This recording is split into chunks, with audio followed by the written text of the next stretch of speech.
Permit me this opportunity this morning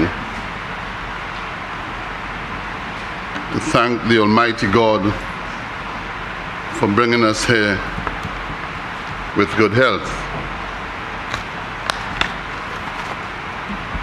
I believe, Mr. Speaker, that we are at a critical juncture in the politics and the administration of our country.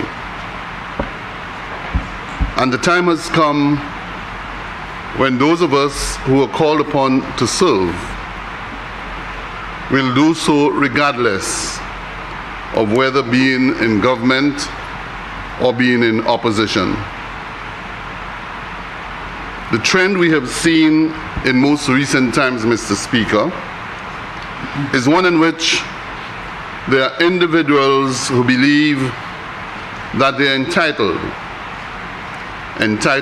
to lead, probably not to serve, entitled to be in charge and not to be a follower, entitled to give instructions and to dictate from behind and not fall in line.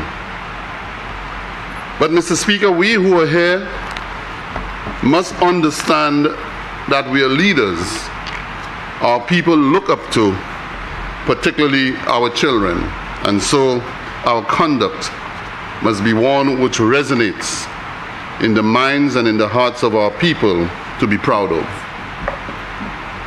Some of what that has taken place in most recent times indicates the level to which a few have established themselves. And so, Mr. Speaker, their behavior will do nothing but to continue on a downward slide into degradation. And so for us who are on this side, we must stand firm to our commitment of serving the people and not be ashamed to say we are putting the people first. Because the purpose for which we are appointed, the purpose for which we are elected, is for the purpose of the cause of the people of this country.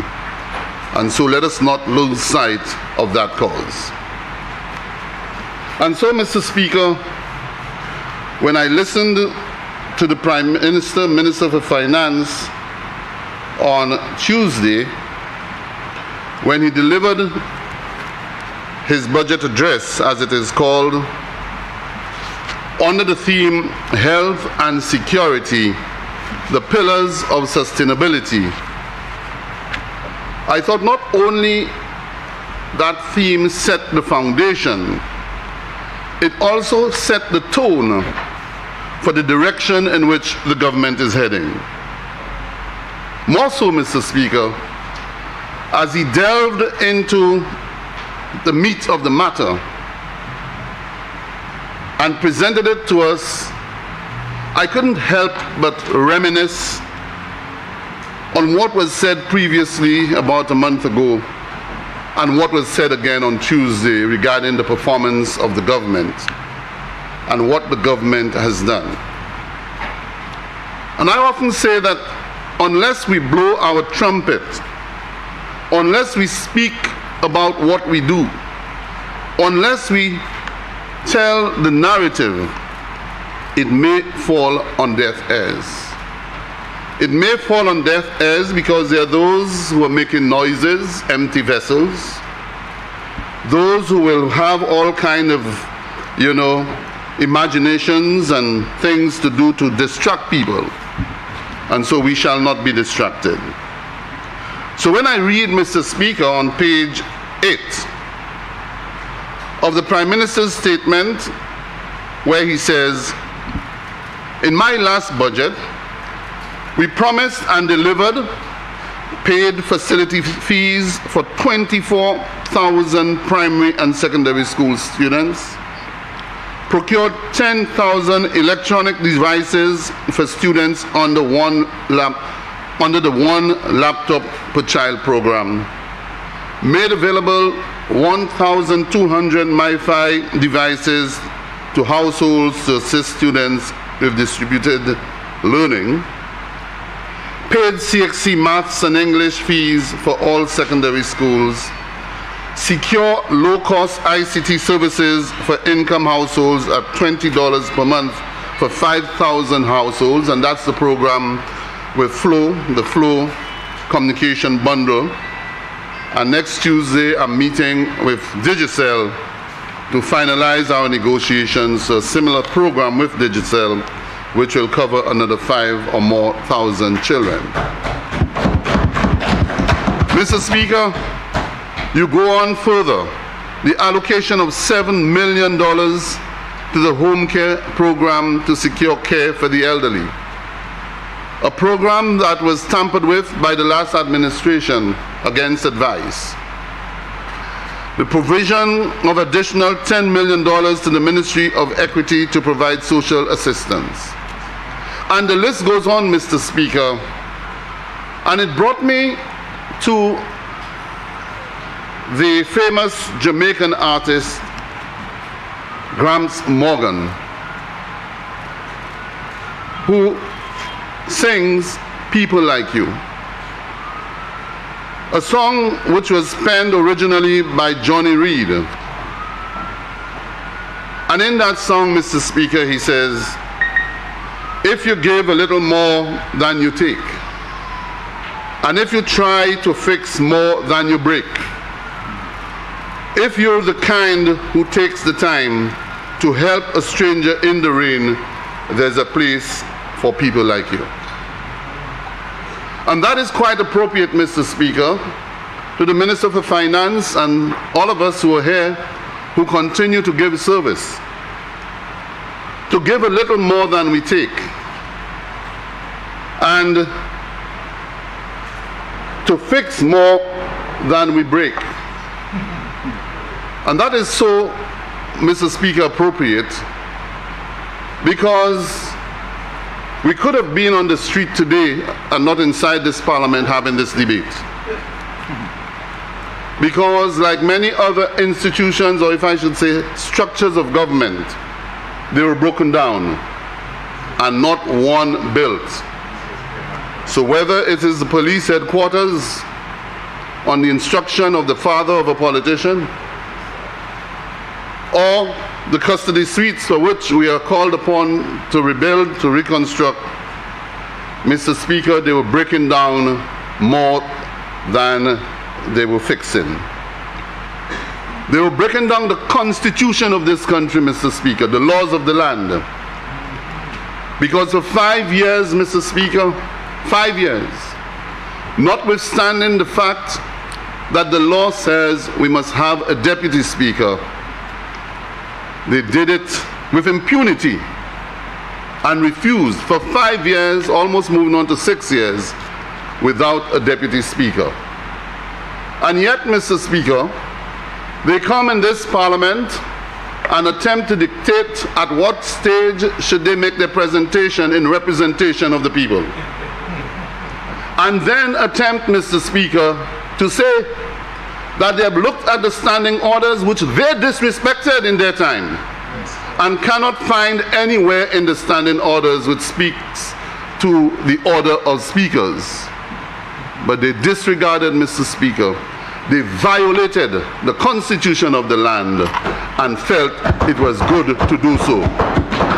All they did, Mr. Speaker, was to break rather than to fix.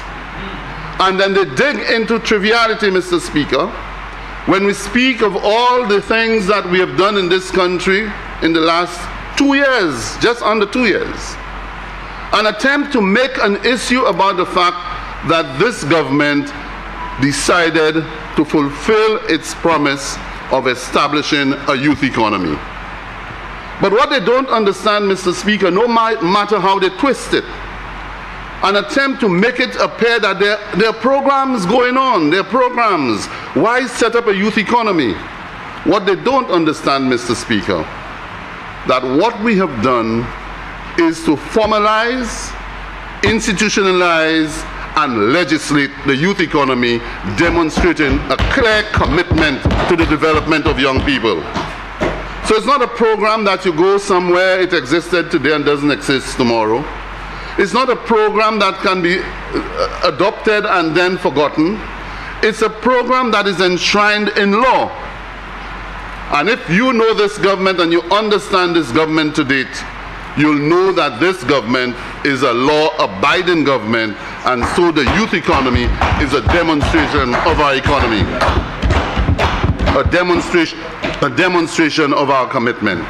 And that is what we stand for, Mr. Speaker. And we went on, as the Minister for Finance went on. He said subsidized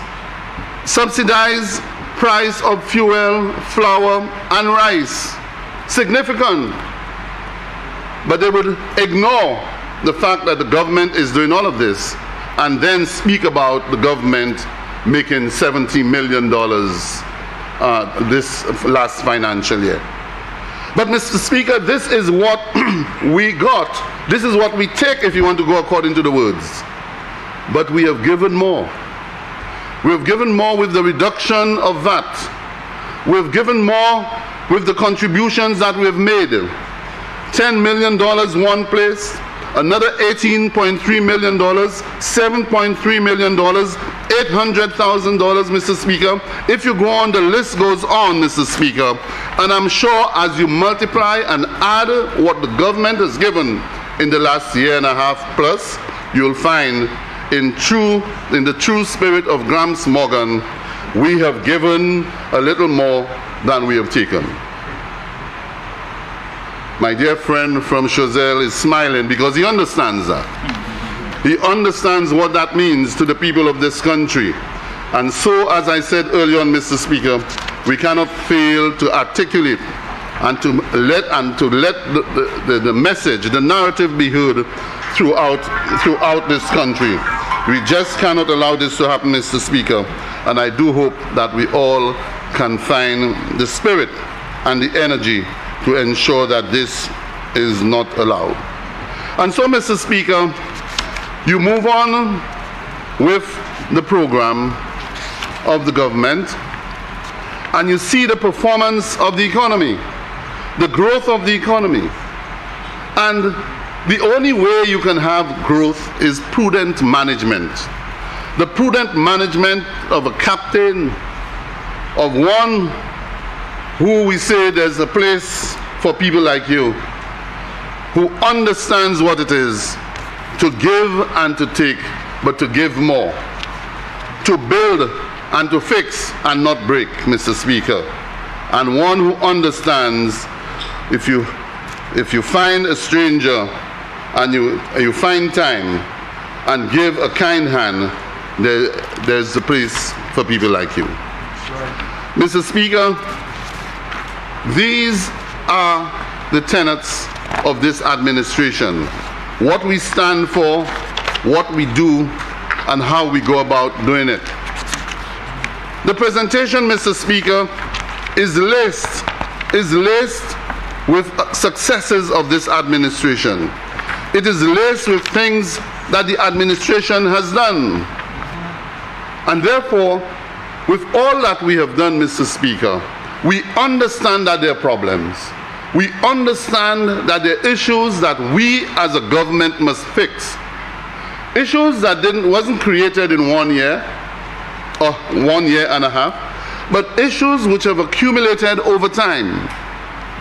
And having recognized the issues of the country, Mr. Speaker, the government is saying health and security a must. And having said health and security, we are saying to all of those who believe that it is a problem, that the government must fix the problem, we are saying put your money where your mouth is and let us make a contribution to that cause of fixing health and security. A small contribution. We started, Mr. Speaker, we started by saying health is too important to allow it to go down the drain at the rate it was heading.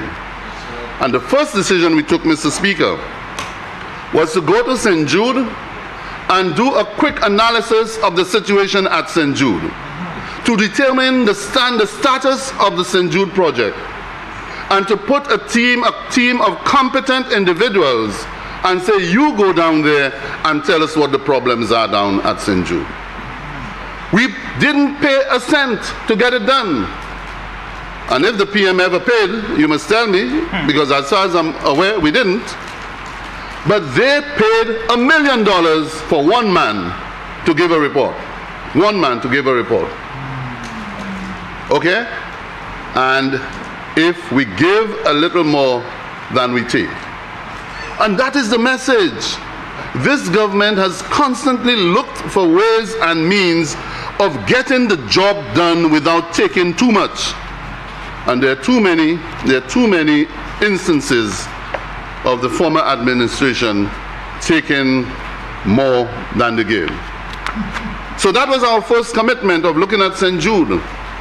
And we realized that in St. Jude, we can go in and get that job done. Let us go to the original structure, and I believe the Prime Minister at some stage will be in a position to give even more details as to what is happening and how we will get that job done at St. Jude by giving more than we take. You look at, Mr. Speaker, the narrative on the St. Lucia Social Development Fund and the great work that is being done under that program, giving more than we take. You look at this Christmas stimulus, $3.2 million, and I'm one who will say we need to put a little more. Put $5 million for the Christmas stimulus. But we are prudent. But we are prudent and, beg your pardon, subject to the availability of funds. We are prudent, Mr. Speaker. We are prudent managers.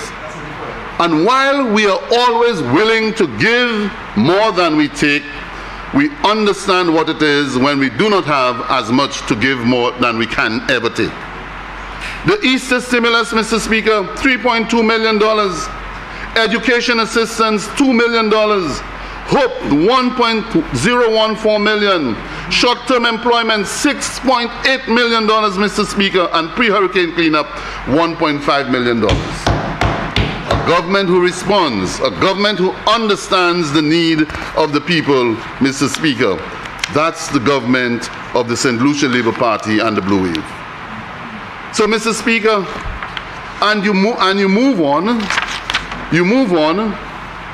and you heard of the program for the land rationalization and resettlement. A program, Mr. Speaker, that is designed to resolve a number of issues. A program that is designed to go in and get it done and energize the proud to get that program going and to resettle people and to give them the necessary resources so as to have a comfort in their living. You know, one of the problems, Mr. Speaker, that many people face with in this country is the unavailability of land easily. Land is expensive, and those who have it, they've all got all sorts of conditions. At the same time, there are people, all that they can do is to rent an apartment, Mr. Speaker, and they cannot afford it. The conditions of some of those apartments, Mr. Speaker, are degrading. But what we have seen, Mr. Speaker, is those persons who are in need, who are able, if they're given an opportunity with a piece of land, they will build a decent little house. And that is what this program is about. Attempting to make land available through the Crown and to give those persons an opportunity to build. At the same time, the Department of Housing assists with housing assistance, and SSDF also assists with housing assistance under the normal programming. So, Mr. Speaker, this government, even though the naysayers will say, well, nothing has happened. They have done nothing. Nothing is going on. They have stopped them on the new St. Lucia that was being planned. But the new St. Lucia, Mr. Speaker, was being given to people without money. They came to our shores empty pockets. We gave them thousands of acres, while we are now complaining about St. Lucians, who are committed to the development of this country and consider them to be non-entities. Non-entities. Mr. Speaker, this government is about giving opportunity. We give you an opportunity into a world of possibilities, rather than to bring the world without any money with the promise of developing the country. You know, Mr. Speaker, one day my barber was telling me, he asked me a question.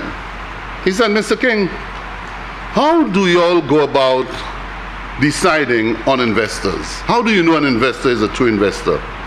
I said, well, they'd come with a proposal and it would be looked at, due diligence would have been done, etc., and whatnot. I gave him a whole litany of what is required.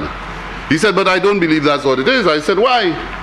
He said, well, my friend told me he met a little white boy, and I'm sorry to say white boy, he met a little white boy in town, and the little white boy said he was somewhere in the US in New York walking down the street, and he met a prominent politician here, and they ended up having a chat and whatnot. So the white boy started bluffing his way around and said that he's an investor and he has money, etc., and the next thing he landed in St. Lucia, was able to apply for concessions, and he got everything.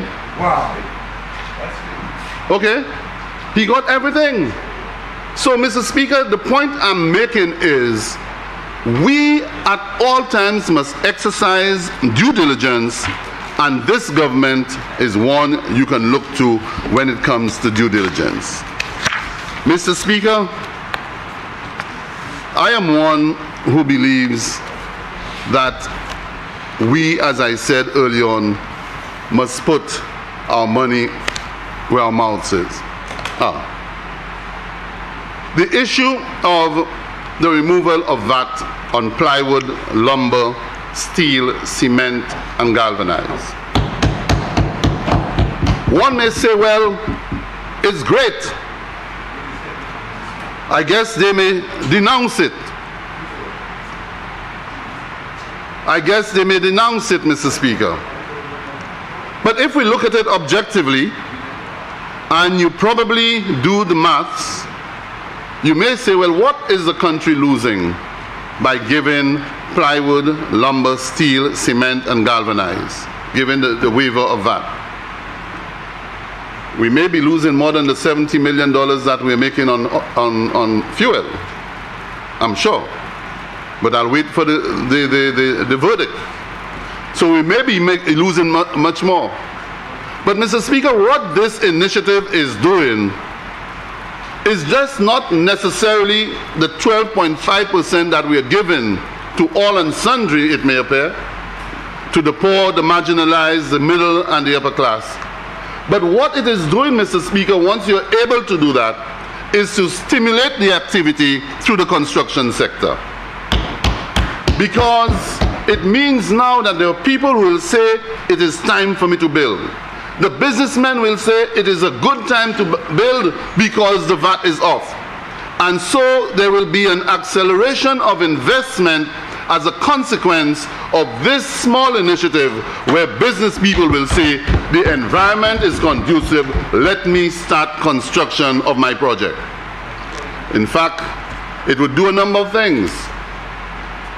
It will provide employment that you may lose the VAT, 12.5%, but your service charge will be collected, and because the volume has increased, your service charge will reflect an increase in revenue for the period of time. I'm trying to build one. I will build one at this time in Choiseul. I'm coming close to you. So, Mr. Speaker, these are the kinds of initiatives. These are thoughtful initiatives. These are not initiatives that are just, flown up in the air and taken. These are initiatives where the government has taken time to give consideration and to look at it and to see, if I give this, how much can I get? And that's the spirit of the budget, Mr. Speaker. The other one, Mr. Speaker, is the waiver of VAT and other taxes which is somewhere in the vicinity of 600 million EC dollars, which of course comprises the principal, the VAT, the penalties, and the interest. I ran it by a businessman only yesterday, Mr. Speaker, and he said, well, you know, I owe the government quite a bit of taxes, and it's somewhere in the vicinity of $10 million. He said, you know what happened? I'm going and get a loan to pay all my taxes because I will get it waived. That is the impact of this initiative, Mr. Speaker. It is being prepared to take the bold decisions, to take those bold decisions, but knowing that those decisions will have a positive impact on the other side, and then they will come forward and give the government what is due to it. So just imagine, Mr. Speaker, one businessman who owes $10 million is saying, I am going to go and take a loan and pay the $6 million that I owe the government. Just imagine, Mr. Speaker, if 10 businessmen in this country, and I'm sure there are more than 10, if 10 businessmen in this country, they owe 600 million. Just imagine the 600 million. If 300 million is really not duties, penalties and interest. Just imagine, Mr. Speaker, those individuals all go to get a loan just to clear the taxes, the impact that will have on the revenue of the country of this, the revenue of the government of this country. So, Mr. Speaker, this is the creativity of the budget. This is the imagination of the budget. This is the sensitivity of the budget, Mr. Speaker. This is the compassion of the budget. The compassion for the people who need it. The creativity to ensure that your decisions will bring reward. And to make sure that you maintain your country on an even keel to reflect economic growth and development, and to stimulate the economy, and to encourage and give hope to young people through the youth economy, to give hope to small business through the MSME, to give hope to the ordinary man, the fishers, by giving them $1 rebate, to say to them, we understand what you're going through. We appreciate the service you're giving to this country, so we're giving you back something. That's what this government is about. We're not just taking, we are giving back. So, Mr. Speaker, I really hope that our people understand what we are doing. So when we come to you and we say to you that we are introducing a 2% levy for health and security, and you begin to see your security in the country improving, and the police are responding, and you begin to feel safe in this country, then you realize the health services are improving.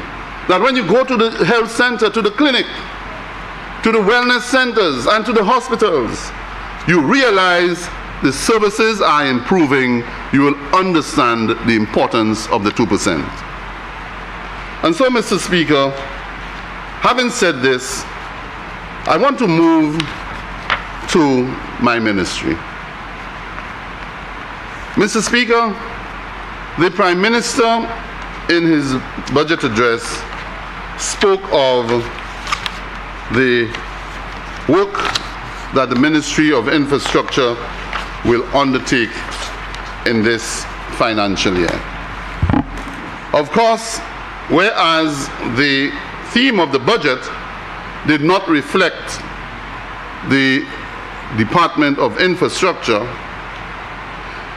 we understand the purpose of the budget. But with this, the department has a number of projects, critical projects, that we are already engaging in. The Department of Infrastructure will, in this year, accelerate its general maintenance of St. Lucia's road network to attend to urgent maintenance needs on our roads, bridges, and other public infrastructure.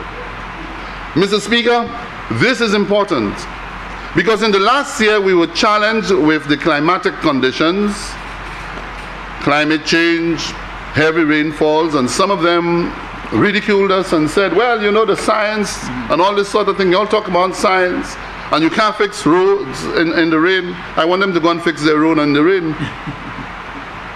So we have decided this year, and the Prime Minister has more or less agreed, that if only we can be given upfront, early in the financial year, the resources, our road maintenance program will continue unabated.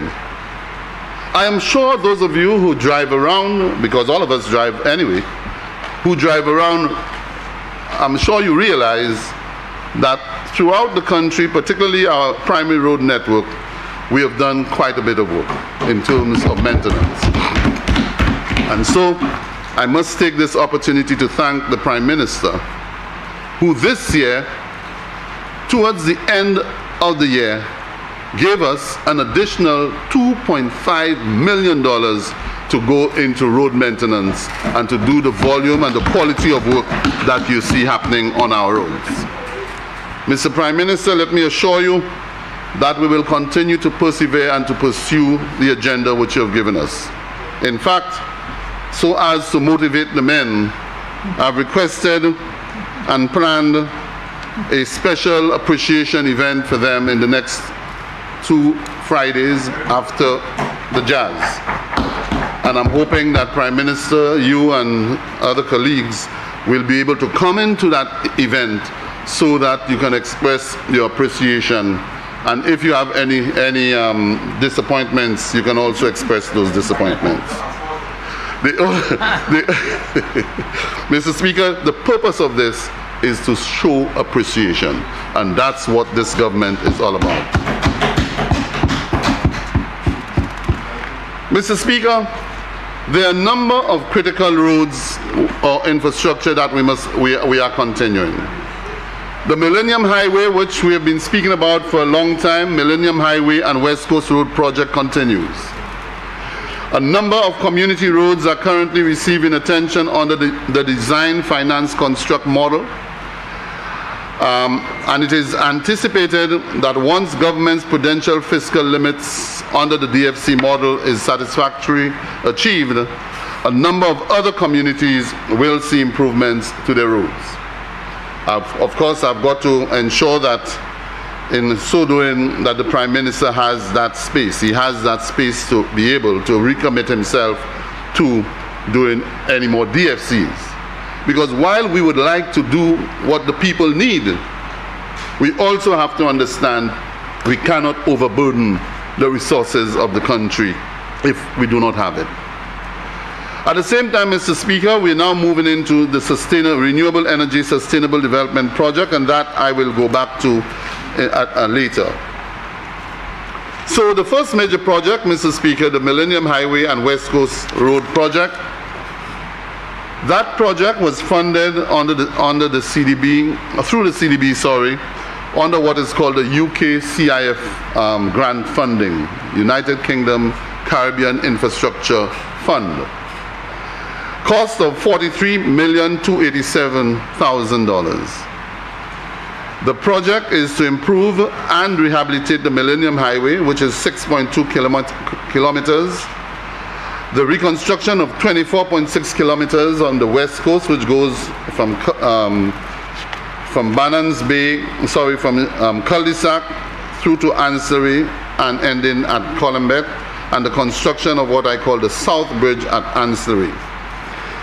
The Millennium Highway is from the Bannans roundabout to the Cul-de-sac junction, where a new roundabout is being constructed, and that will connect to the West Coast Road. We have had some problems, Mr. Speaker, in the last 18 or rather 22 months with the present contractor on the Millennium Highway.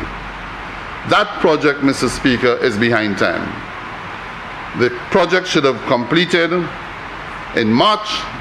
We are now in April, going into May, and so, Mr. Speaker, the contractor has been asked to speed up because it is too far gone, even though it's only 27% attained. we need to get the project going, because the project, that is the Millennium Highway, is holding back the other segments of the road. For example, the Japanese-funded and constructed Japanese bridge in cul-de-sac, that bridge has been completed in record time, within time. Excellent work. Within the budget. Completed, and it's amazing when you have two contractors working in the same environment, that one is able to come in and get the job done and move out, while the other one is there to use the local parlance, TTV, and trying to find reasons why it cannot be done. But Mr. Speaker, that road is important so as we can move on to the West Coast Road, for which a contractor is in country, having received a contract through the Caribbean Development Bank. Now, Mr. Speaker, I need to probably at this time just segue a little bit and to speak about the second and third phases of the the West Coast Highway. And it is probably an issue that is troubling a few people because of what they have seen ever since the contractor landed here over the weekend. There are those who are saying that, well, you know, they have come with all the equipment, huge equipment, etc., etc., and there's so much equipment in St. Lucia, and we're not given an opportunity. Mr. Speaker, it was an international tender. Mr. Speaker, this government is very, very, very conscious of the needs of our people. We are very caring, and we always look out for our people. Mr. Speaker, the tender which was issued for this project was an international tender. The funding for the project came from the UK government as a gift to the Caribbean, St. Lucia being one of the islands benefiting from that gift. Jamaica, Dominica, Antigua, they all got their own portion. St. Lucia got $43 million US. The terms and condition for any CDB project demands international participation, particularly from member countries, all the member states. So the member states of the CDB are the CARICOM region, and the lending countries, the UK, China, Canada, and I think it's Brazil, or one of them.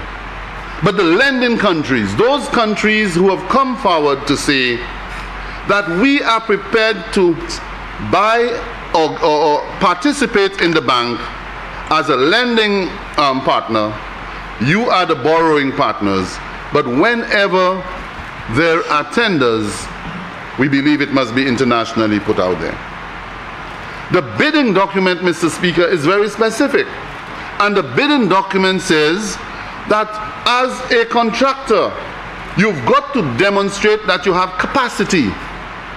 You've got to demonstrate that you have capacity, not just a name like asphalt and mining, and you come with your hands swinging, but a name and equipment and personnel and expertise. But it also says, Mr. Speaker, that that contractor must also subcontract to local contractors. These are the conditions. When the contract was first negotiated, Mr. Speaker, or when it was first put out there, the international tender, the ratio between the contractor, the successful contractor, and the subcontractors was 70-30. 70-30. That means the contractor would be able to have it's 60-40.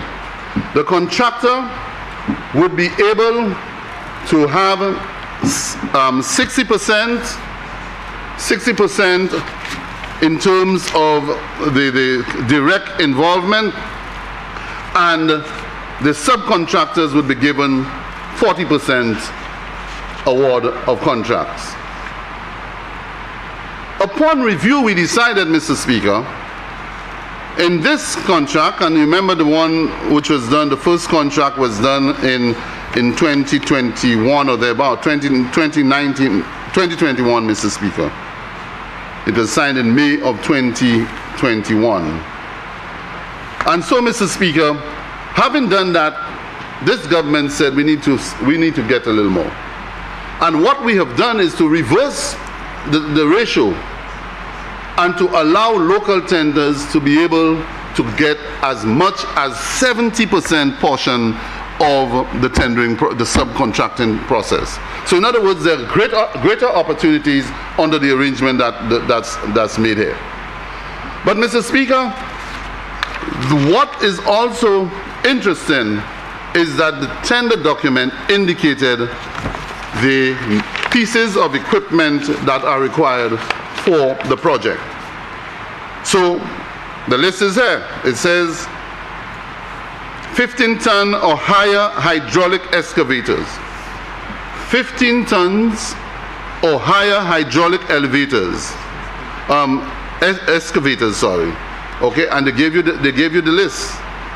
It says that any single lot 1, lot 2B 2, any combination of lots excluding 2B 2, and any combination of 2 or more lots including lot 2B 3. So in other words, just for that one piece of equipment, a combination. So they tell you, so if you go down there, there shouldn't be more than one 15-ton or higher hydraulic excavator. Now, Mr. Speaker, with all the equipment we have around, it may be very difficult to get a 15-ton hydraulic excavator. I may be wrong. But you know one of the problems we have in St. Lucia, Mr. Speaker, everybody has an excavator. Everybody has an excavator. They have backhoe. They have all kinds of things. When you call them and you say, listen, we have a job for you, and they say, yes, I want it, they take 3, 4, 5 days before they can mobilize. I had a joke, Mr. Speaker. We had a project to do somewhere, and a contractor, an equipment operator said, yes, he can make it. And it took him so long to get there. Even when he got there, the equipment broke down by the time it dipped for once into the river. But we need to organize ourselves. The 20-ton tipper trucks, Mr. Speaker, 20-ton, 3. 200 HP motor grader, 1. And the list goes on, Mr. Speaker, indicating the number of pieces of equipment that are required. So the equipment that is there, Mr. Speaker, that you see out there, which will be engaged in the reconstruction of the West Coast Road, which comprises some 64 kilometers. Okay? Some 64 kilometers, Mr. Speaker. That equipment is not all of the equipment that is required. And so I do hope that I've explained it sufficiently for those who are concerned about the number of equipment that they have seen stacked up in the cul-de-sac valley, and for those who are concerned of the impact that will have on their own business here in St. Lucia. And so, Mr. Speaker, that's lot 2 and lot 1 and lot 2. Lot 2, to speed up, will take in the cul-de-sac bridge to Anseray, the Anseray bridge to Canaries, Canaries to Soufrière, and the total cost of that is $47.2 million. As I said, Mr. Speaker, the cul-de-sac bridge is complete, and I must take some time at this occasion on behalf of the government and people of St. Lucia to extend our wishes, our best wishes and thanks, sincere thanks and gratitude to the government and people of Japan for this landmark bridge in cul-de-sac, to date the longest bridge in St. Lucia. Mr. Speaker, now that the bridge has been completed, we are now in the process of negotiating with the Japanese to do a second bridge, and this one, Mr. Speaker, will be done again in the cul-de-sac basin, more or less, at Ferrans. That, Mr. Speaker, will help improve the hydraulics of the river, because as they build the bridges, they build them wider, longer, and higher, and of course the passage is expanded to allow for free flow of water, thus creating the kind of hydraulics necessary to speed up the flow in the basin.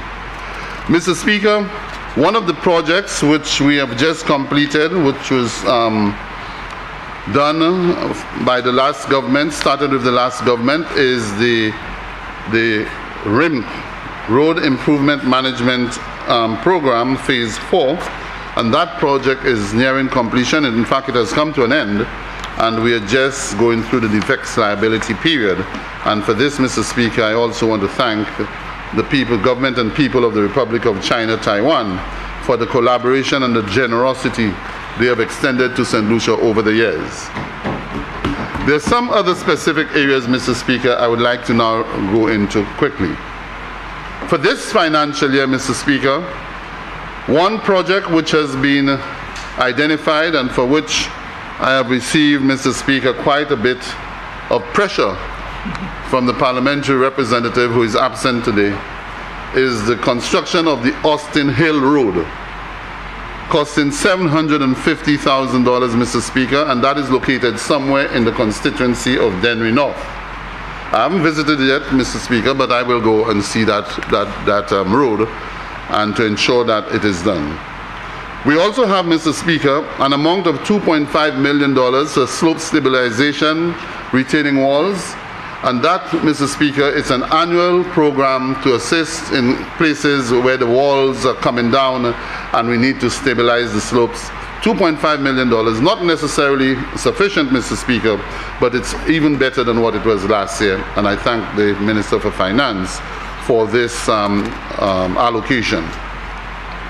Bridges and culverts, Mr. Speaker, an allocation of $1.9 million has been given to demolish the existing cul-de-sac bridge and to assist in the reconstruction of a number of bridges and strengthening of a number of bridges. Some of them include the Shock Bridge, which we are hoping that we can repair rather than reconstruct at this time, because those of you who drive, I'm sure you'll realize there is a dip on that bridge. It means that the AMCO pipes at the bottom of the bridge is now collapsing because of age. It's not one of those ordinary deck bridges. It's one which is designed with two huge cylindrical pipes, and those pipes are now deteriorating.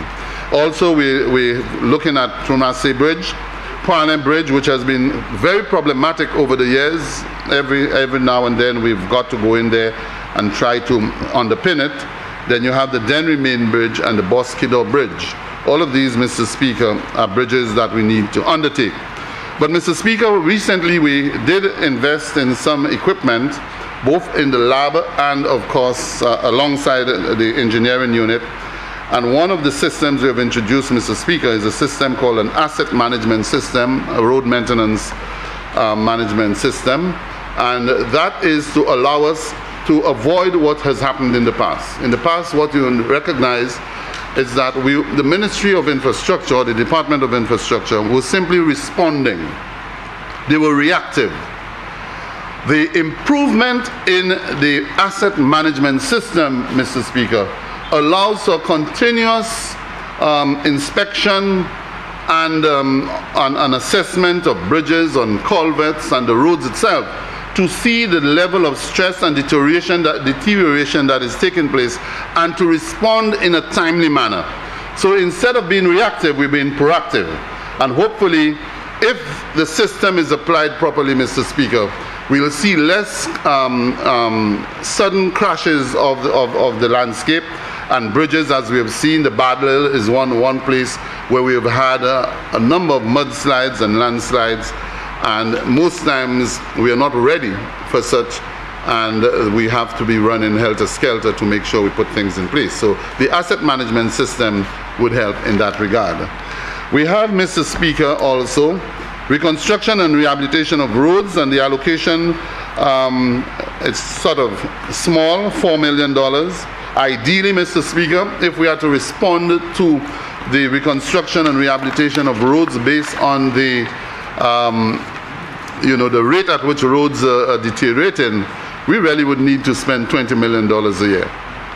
And spending $20 million a year to reconstruct and rehabilitate then you put your asset management system in place, and if that is again administered properly, then roads would last beyond the pavement strength. And most roads are designed to have a pavement strength, for the Minister of Health would know life expectancy in human beings. What's the life expectancy of male and female? And in the case of roads, they don't say life expectancy because roads have no life, but they have a pavement strength, and based on the pavement strength, it would determine how long that road would last. Most roads are designed, Mr. Speaker, for 10, 15, 20 years. So we are hoping that when we put those systems in place, Mr. Speaker, we will be able to monitor and to be able to extend the life of the road, or the integrity of the road for a longer period. Because if you can do that, then it means you can do preemptive maintenance and to extend it. Mr. Speaker, water cost maintenance. We are now revisiting the issue of the silting. The silting is a word in our communities that people believe can solve all their problems, apart from the silting. And so, Mr. Speaker, we realize the impact of the silting on our landscape itself. Because what happens, Mr. Speaker, is when you go in, and the Minister for Agriculture is not here, and we have to work hand in glove, because he spoke about the riverbanks, the riverbanks, but of course, the riverbanks are to protect the river course. But when we get into the rivers and we start extracting what is there, then we cause the rivers to improve its hydraulics, and as a result of the improvement in the hydraulics, then what you have is... Member for Castries North, you have 10 minutes left. Yes. Just give me another 10. 15. Leader of Government Business. Mr. Speaker, I wish to invoke Standing Orders 3210 to allow the Honourable Member an extra 15 minutes to complete his presentation. Honourable Members, the question is that Standing Order 3210 be invoked to allow the Member for Castries North an additional 15 minutes in which to conclude his presentation. And now for the question, as many as of that opinion say aye. Aye. As many as of a contrary opinion say no. I think the ayes have it. The ayes have it. Proceed, Member. Thank you, Mr. Speaker, and I will move on quickly so as to attempt to conclude my presentation. So I was speaking of the silting, Mr. Speaker, and the new approach, and that is maintenance of water courses, and that will attempt to ensure that we protect the riverbed and work with the Department of Agriculture in the protection of the riverbank. Maintenance of government buildings, Mr. Speaker, $1.68 million. Mr. Speaker, it is okay, but we need to revisit the issue of government buildings. Government buildings, Mr. Speaker, must be maintained. We cannot continue to abandon government buildings because of mold, because of whatever it is, and most of the government buildings, Mr. Speaker, that we abandon the problem isn't structural. It is air quality. It is mold. It's just sick buildings, Mr. Speaker. And the only thing that can solve sick buildings is to ensure that you have a maintenance regime that will extend the life of those buildings. That is what we need, Mr. Speaker, and I'm hoping that at some stage we'll be able to take this into consideration and deal with that aspect of government buildings. We have to take it serious, Mr. Speaker, because even the quality of paint that is used, we issue contracts to small contractors, they go and buy cheap paint. It is not mold resistant, not mildew resistant, and then we end up with mold and mildew. The Department of Infrastructure, Mr. Speaker, will be undertaking a study to really try and understand the issue of sick buildings and the mold infestation throughout the public service. Because at the end of the day, Mr. Speaker, we have to take action and stop moving out there and renting buildings. The Prime Minister will tell you the rental charges, the rental fees that we pay. Look, now we've been committed, Mr. Speaker, to a building at Bois d'Orange. $1 million a month, I'm told. We can build a new building for ourselves. So, Mr. Speaker, the idea is to look at the design and construction of buildings, look at the air quality, look at the refrigeration, the plumbing and electronics and the mechanical instruments of the building, and make sure that whatever we're doing is good and will not interfere with our buildings. And finally, Mr. Speaker, the caretaker and maintenance, what we call the caretaker maintenance program, $1.6 million, Mr. Speaker. Again, good, but if at all, Mr. Speaker, we are truly serious about tourism, then we must be truly serious about our environment. We must be able to maintain our environment, maintain the roads, maintain the curbs, the vegetation, to instead of just simply debushing, we need to be manicuring our environment so that it looks pristine. When people come in here, they can see an environment that is beautiful, flowers and lawns, etc., etc. But that will call for a greater investment than $1.6 million. Mr. Speaker, let me move quickly to Renewable Energy Sector Development Project, which is a geothermal project in Soufrière. And I know there's a lot of talk going on about renewable energy. There are a lot of gurus out there, Mr. Speaker, who understand it probably more than I do, and who probably have greater answers than I do. And there are people also, Mr. Speaker, who are very energetic in getting it going, who are very, very, very confident about that sector and the expectation of the sector in terms of what it can do to reduce costs and to increase productivity in this country. But, Mr. Speaker, we in St. Lucia, we did develop, and we continue to follow it. We have developed what is called the National Energy Transition Strategy, which more or less speaks to where we should go with energy: geothermal, solar, wind, and of course a mix of fossil fuel. Because if we truly understand, Mr. Speaker, while we all want to go into renewable energy, we have to make sure that there is something to fall back on if the sun don't shine for 2 weeks. Because when the sun don't shine, your PV system on your rooftop will not produce energy. So we have to make sure that we maintain that balance. We have to make sure that the system is stable. And so while I understand that we want to move quickly, but we have to make sure when we move to ensure that the system is stable and it can provide the energy that we're looking for. So the Renewable Energy Sector Development Project, Mr. Speaker, is really the geothermal project.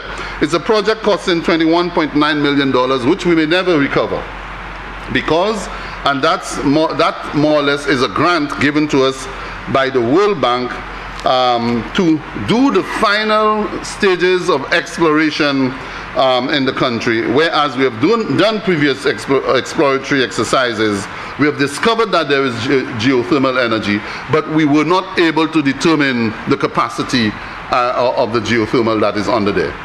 So in the coming, as we speak, there is a project officer which has been established, and the consultants are in and out working with the department.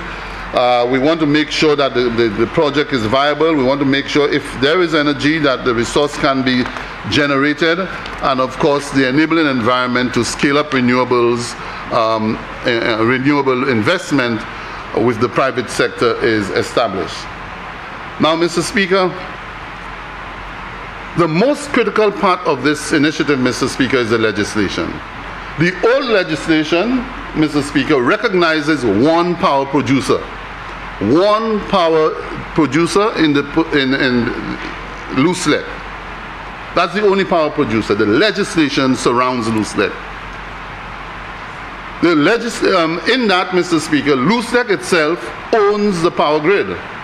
The poles, the electricity, the lines, etc. So no other person can get onto those poles or do anything because they control it. There is an agreement under the law which ends sometime in 2040 thereabout. So as we speak, Mr. Speaker, we have completed the draft legislation and we're now going into what I call the final bit of consultation to ensure that all the I's are dotted and the T's crossed, with the hope that we can come to Parliament in June for the passage of the new Electricity Act, which will liberalize that sector. What it means, Mr. Speaker, is that it will provide for LUSLEC to survive, for individuals to be able to set on their rooftops their photovoltaic systems and to produce their own electricity, to be able to consume first, and sell to LUSLEC, or to consume all and sell all, as they say, to a net metering system to allow you to be able to consume what you require and sell the balance to LUSLEC. All of these, Mr. Speaker, we need to put together and to ensure that there are regulations controlling and governing this system. It means, Mr. Speaker, with renewable energy, the sector development program, it means that there will be more than one producer, more than one generator. So it's not LUSLEC alone generating electricity. I will be generating electricity, and I will sell to LUSLEC to give to those who don't have PV on their rooftops. But we also have another issue to deal with, Mr. Speaker, because the cost of maintaining the grid, the poles and the cables, etc., is that of LUSLEC.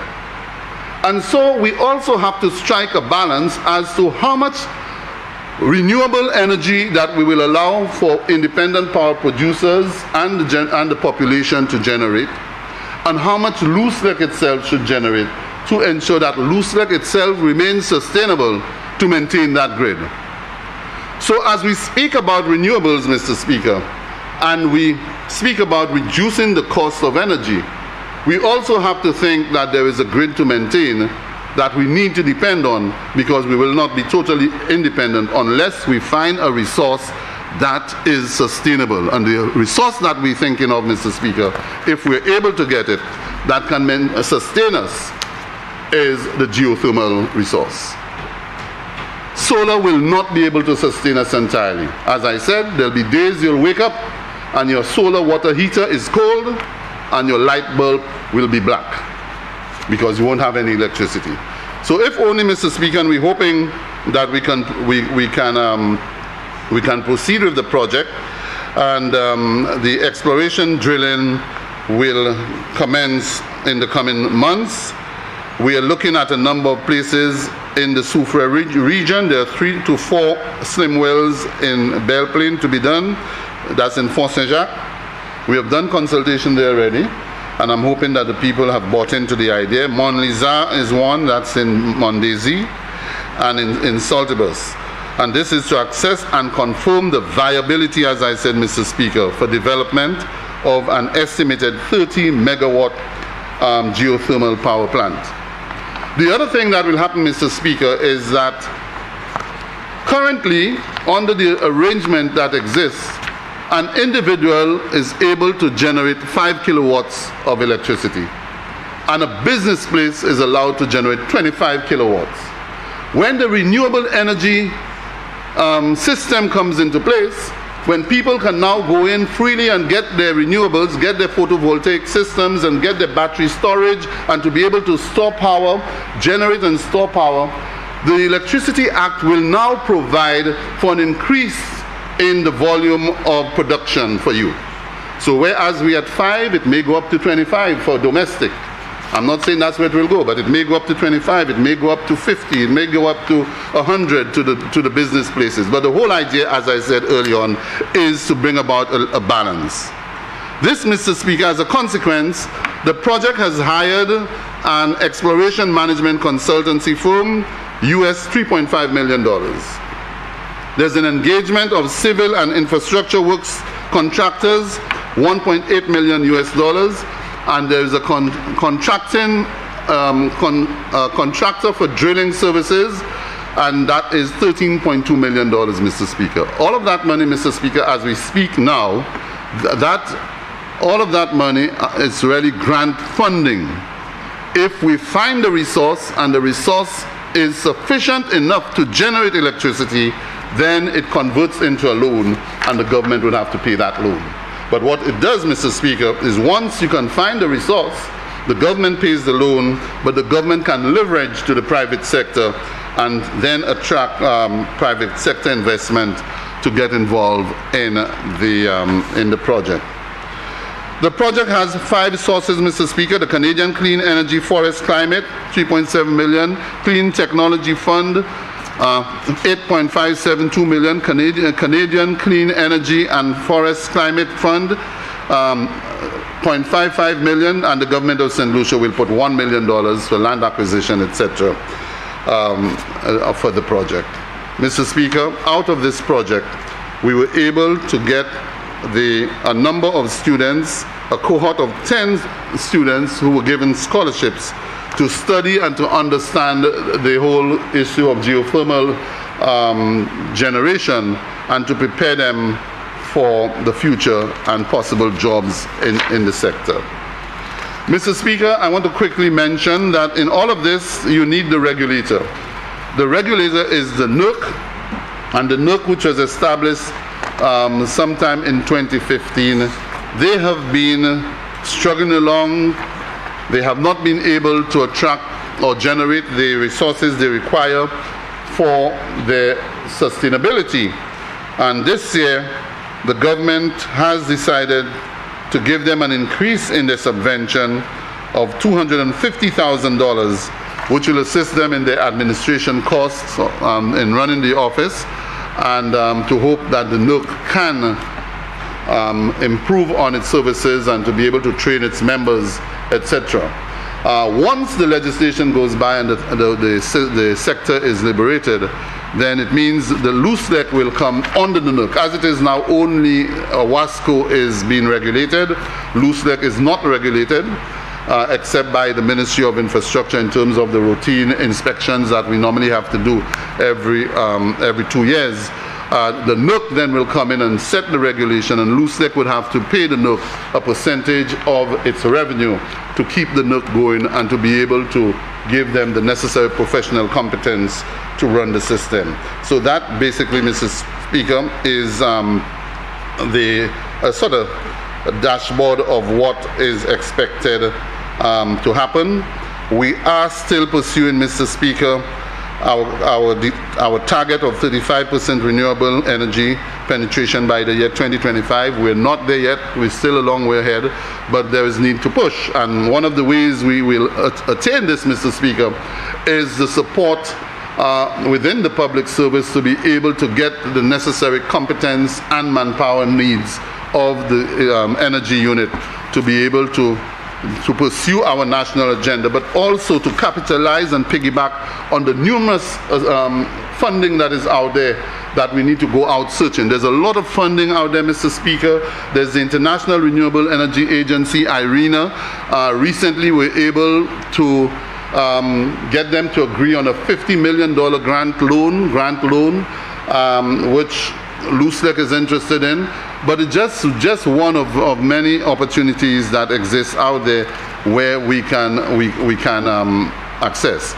The NERC, Mr. Speaker, has done quite a bit of work. The CEO has been really an asset ever since she took up her responsibility, and so the NERC has been able to benefit on training in what we call the National Energy Grid Code, and that is important. The grid code meaning that as you begin to mix the energy and having fossil fuel generation, solar generation, probably ocean tech generation, wind tech generation, and geothermal, all of these, Mr. Speaker, are not generating at the same capacity and the same rhythm, if I should use that term, at any given time. So what you're likely to have, Mr. Speaker, because they're not generating at the same pace, then you'd have instability in the grid, and at your home you'll also have that instability. So you now need to be able to, one, find the details of the technical requirements. So the grid code, Mr. Speaker, is really the code that will tell you what are the technical requirements necessary for you to participate in the national grid, in terms of connecting to and using the grid to ensure that there is stability. So they have done quite a bit of work in that area, Mr. Speaker, and I must commend the Chief Executive Officer and the NUC, the board of the Commission, for the work they have done. They have been able, Mr. Speaker, to get grant funding from the Caribbean Development Bank to do a strategic and operational plan together with a grievance mechanism for dealing with customer complaints and disputes. And that is the benefit of the renewable energy system. The regulator would be able to put those structures in place and to ensure that persons who have complaints can report and get their complaints dealt with. And so, Mr. Speaker, in an attempt to speed up, I'll skip a few things. We, again, through the NUC, they have been able to also get assistance in dealing with renewable energy pricing and capacity limits, what I just spoke earlier on, to be able to determine at what stage do you give them, how do you regulate the prices? Remember, you have 5 minutes remaining. Okay. What contributes to pricing, Mr. Speaker, and to be able to regulate this, and they have been able to get assistance through the Global Green Energy Institute, the GGI. Mr. Speaker, there are a number of initiatives which the NUC has been involved in. They have worked with the World Bank. They have worked with the Regulatory Energy Transition Accelerator. They have done work with the, as I said, the GGI and other regional and international agencies in their effort, Mr. Speaker, to bring about that kind of regulatory mechanism. Mr. Speaker, WASCO is one agency that we need to continue to give support. They are trying, and they fall, Mr. Speaker, at this time, right at a time when the ministry is considering launching a program called Infrastructure 2030. And what Infrastructure 2030, Mr. Speaker, is a determined and deliberate program intended to begin to think beyond now, to think to 2030 and beyond, where this country is likely to go. So if I'm supposed to go by what the Prime Minister has said in his budget and the plans which he has, the hotels which are to be built, what it says to me, Mr. Speaker, as Minister for Infrastructure, it means that I need to have the proper road network. I need to have, as Minister for Public Utilities, a strong public utility infrastructure. I need to have in place a strong telecommunications sector, Mr. Speaker.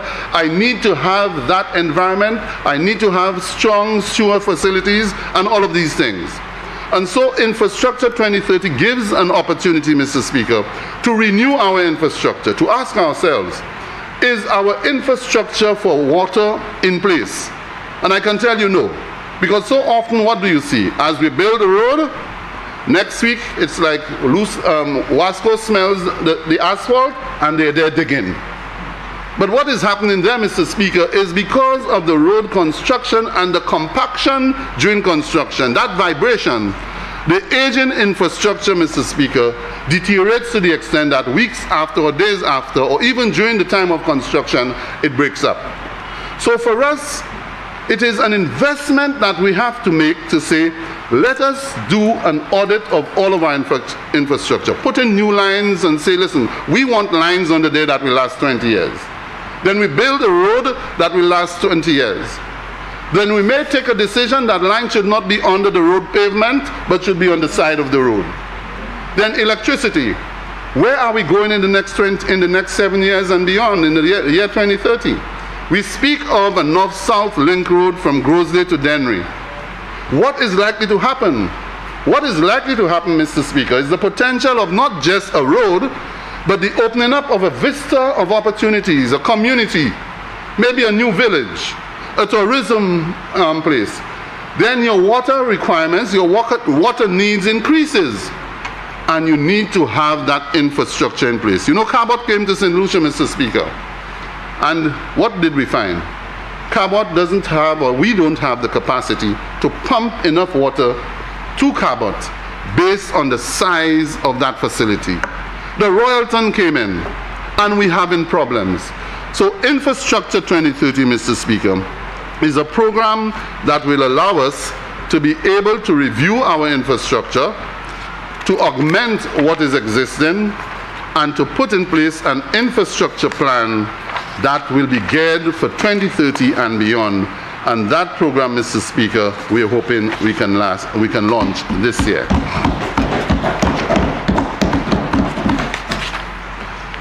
Mr. Speaker, I spoke of water. Briefly, I went in. Again, under water and infrastructure is the question of the John Compton Dam. This one is a story by itself. We spent quite a bit of money, Mr. Speaker. A dredging fund was established, and after spending 60 million thereabout, Mr. Speaker, we were only able, and I say we, because whether it's this government or the government before, all that was achieved was 10% dredging, $60 million. And that is an issue we need to deal with, Mr. Speaker, so as to attempt to improve on our water supply and to be able to provide to our people and to the investment that is likely to come into the country. So, Mr. Speaker, there have been also some projects which were undertaken, and they are more or less completing. The Viewford Water Supply Project, the John Compton Dam Spillway, the Dennery North Water Supply Project, an amount of $187,000 and $173,000 being allocated.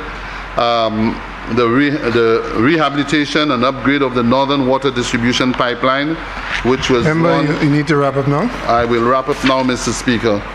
And so, Mr. Speaker, this gives you a synopsis of the program of the Department of Infrastructure, which I have not yet touched the issue of airports and seaports and what we are doing there, what we are doing. I have not spoken of the green energy, Caribbean efficient green energy buildings, Mr. Speaker. And if I may indulge, just to quickly indicate that St. Lucia and Grenada has been selected for a World Bank project called Caribbean Efficiency and Green Energy Buildings. And what this is going to do, Mr. Speaker, is really to do an audit of our buildings, public buildings, and other institutions that the government may select, whether quasi-government or government itself, to do an energy audit and to be able to retrofit those buildings to bring about a reduction in your price of electricity consumption. Now, this, Mr. Speaker, is probably the one project that will impact us almost immediately. Geothermal will impact us maybe in the next, I may not be here in the Parliament, may impact us maybe in another 10 years. But energy efficiency, the ability to change your infrastructure, your lighting fixtures and your light bulbs and other amenities to drive your prices down, once we do that, Mr. Speaker, we'll see the prices going down and we'll benefit from it. All the others call for massive investment, whether it's geothermal, etc., etc. I have a bit, Mr. Speaker. I will pass it on to my colleague, Minister for Housing, and he will deal with it. It was just to give you, from the SLASTA's standpoint, information on the position of SLASTA and as far as the land at Latop, not Tapian, but Latop, which was purchased by a private sector concern. So, Mr. Speaker, I want to thank you very much for your tolerance, your patience, your understanding, and I look forward to your encouragement in the future. And in closing, I also want to say thank you to my staff, my permanent secretaries, and a number of others within the public service. I want to commend the Prime Minister and his staff in the Department of Finance who have worked very hard. I know those days are considered by me because I remember my time, I call it red-eye days. You work until 3, 4, and 5 o'clock in the morning and you back up at 7 o'clock to get things going. I want to commend you, sir, on your work and to say thank you and God bless you.